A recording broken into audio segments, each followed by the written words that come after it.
So what is up guys, Duffy Moto Vlog here, and for today's video guys is story yata about isa ka trending topic as of recording, and muna ang bago nga Raider 150 Fi.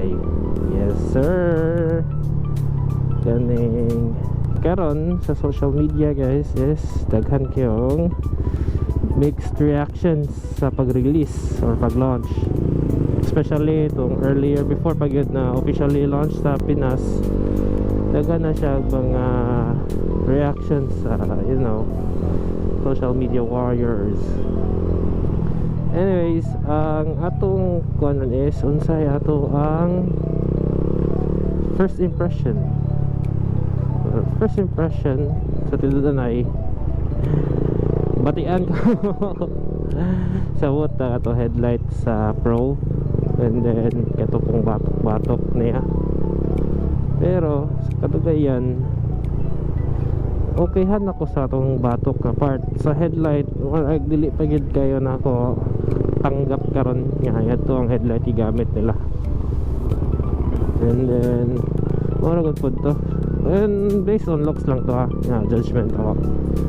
And then in terms of technology and mga kuan niya upgrades, on paper nindot naman gyud pud siya. Mas bag-o, di ko dingon bag-o kayo, pero online na bag-o gyud sa Raider. Although ulahin na siya sa uban na 150cc nga under world market in terms of specs, pero at least gilihok na ni Suzuki ang baso. And then performance wise, since na launch naman dire sa Pinas, natay kaila or kauban sa grupo sa Team Suzuki Raider 150 Bohol na naka-attend dito sa launching sa Luzon.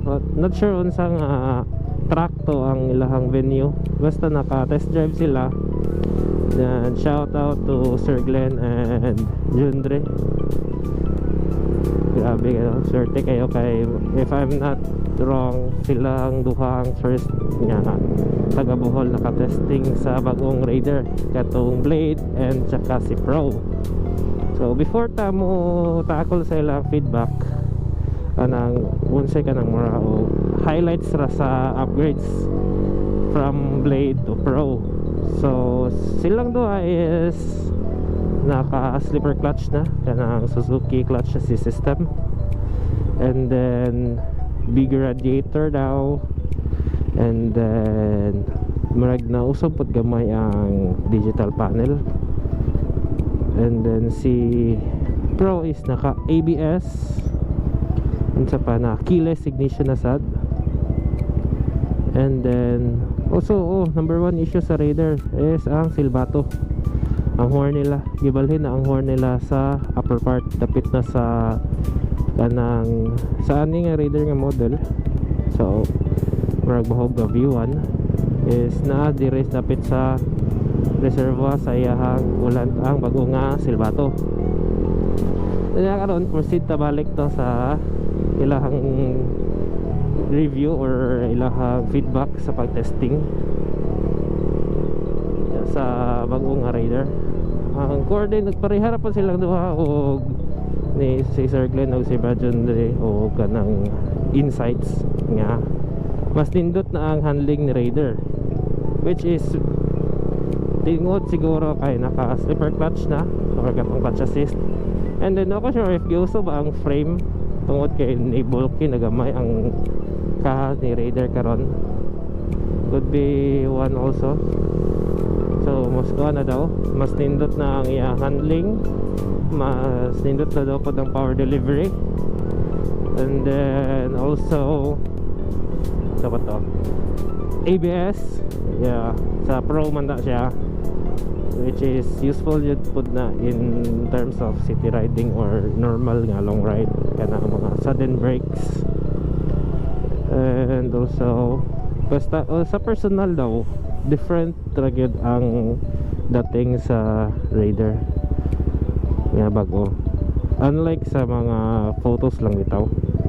And then samtang pod ginakuan pod nag kuan ako ko muni pod. Dumdum ko nga sa una based lang pod sa ako memory sa naibawan is every time nga nag facelift or nagbag-o og headlight si Suzuki, always gid siya gibash. Kay di ba recently katong pag-release ng Raider FI, gibash sa mga tao kay maot daw now gani nga na. And then katupod si Reborn sa una, maot daw naong pod ngani nabati di na daw astig na. Pero in the long run mabihisan man siya sa mga tao, sa depende sa concept kung sa gusto sa mota karon niya daghan na kayong available na pyesa. So sobra pod dili na siya ingon nga big deal if aesthetics lang ang istoryahan. So more light na pod ako nga kuan guys nga insights og na hibawan sa Suzuki na Raider 150 na Blade and Pro. Pero if ever nga na ay release na sa Bohol din na chance nga maka-test drive ta punta pohon, i-grab na to na siya kay atong tanawon if worth the upgrade ba from Raider FI nga kani na model tong version 1 to the Blade or Pro. And that's it guys, thank you for watching, peace out.